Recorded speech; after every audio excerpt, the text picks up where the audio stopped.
राजपूतों के विरोध में। अक्सर ये लोग कहते हैं कि राजपूतों ने अपनी बहन बेटियों की शादी मुगलों में की, जबकि आज आपको शौर्य टीवी उन मुगलों के बारे में बताएगा जिन्होंने अपनी बहन बेटियों का विवाह राजपूतों में कराया था।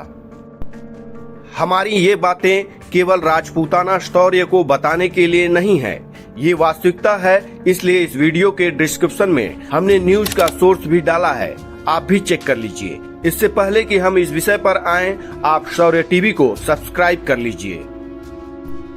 मुगल काल के दौरान राजपूतों के अदम्य साहस के कारण ही हिंदू धर्म आज अपने वास्तविक रूप में बच पाया है। लेकिन कुछ विकृत मानसिकता वाले इतिहासकारों और राजपूतों से मानसिक द्वेष रखने वालों ने इस बात को खूब उछाला कि राजपूतों ने अपनी बहन बेटियों की शादी मुसलमानों में की। उन्हें ये नहीं पता कि जितनी शादियां राजपूतों ने की, उससे कहीं ज्यादा मुस्लिम महिलाएं राजपूतों के घरों में आईं। और यदि हम कुल मुस्लिम रानियों की संख्या गिने जिनकी शादियां हिंदुओं में हुई, तो ये संख्या कई गुना होगी। इसमें सबसे पहला नाम तो अकबर के सेनापति मान सिंह का है, जिससे अकबर ने अपनी भतीजी मुबारक बेगम की शादी की थी। इसके बाद मान सिंह के बेटे कुंवर जगत सिंह की शादी भी एक मुस्लिम शहजादी से होने का जिक्र मिलता है। सन 1590 में राजा मान सिंह ने उड़ीसा में अफगान सरदारों के विद्रोह को कुचलने के लिए कुंवर जगत सिंह के नेतृत्व में एक सेना भेजकर अभियान चलाया था। इस विजय अभियान के बाद कुंवर जगत सिंह ने उड़ीसा के अफगान नवाब कुतुल खां की बेटी मरियम से शादी की थी। इसका जिक्र इतिहासकार छाजू और बंकिम चंद्र चट्टोपाध्याय के उपन्यास दुर्गेश नंदिनी में मिलता है। इतिहासकारों के अनुसार महाराणा प्रताप के बड़े बेटे और महाराणा उदय सिंह द्वितीय के पौत्र महाराणा अमर सिंह, जो 1597 से 1620 तक मेवाड़ के शासक रहे थे, इनके हमलों से घबराकर मुगलों को मेवाड़ छोड़कर भागना पड़ा था।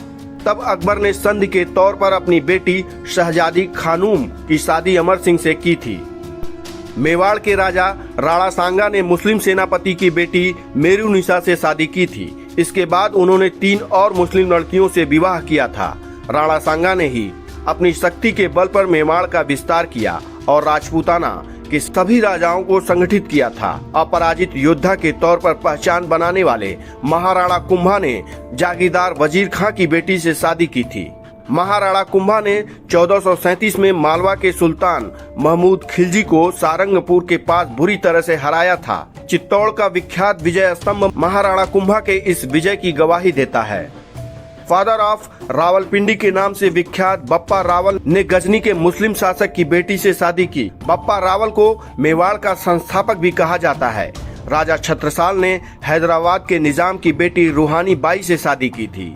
महाराजा छत्रसाल बुंदेला ने औरंगजेब को युद्ध में हराकर बुंदेलखंड में अपना स्वतंत्र बुंदेला राज्य स्थापित किया और महाराजा की पदवी हासिल की थी। इनके अलावा बाबर की बेटी को कश्मीर की रानी बनाने वाले कश्मीर के राजपूत राजा धर्मचंद्र कटोच थे। राजा गज सिंह मारवाड़ ने अनारा बाई से शादी रचाई थी। राणा उदय सिंह ने बेगम लाला बाई से शादी रचाई थी। इस तरह यह लिस्ट बहुत लंबी है। दरअसल सत्ता में पकड़ बनाने के लिए ऐसी शादियां रचाई जाती थीं, लेकिन कुछ विकृत मानसिकता वाले इसका कुछ और ही मतलब निकालते हैं। राजपूत इसलिए राजपूत हैं क्योंकि उसने राजधर्म निभाया, और राजधर्म कहता है पहले प्रजा फिर राजा।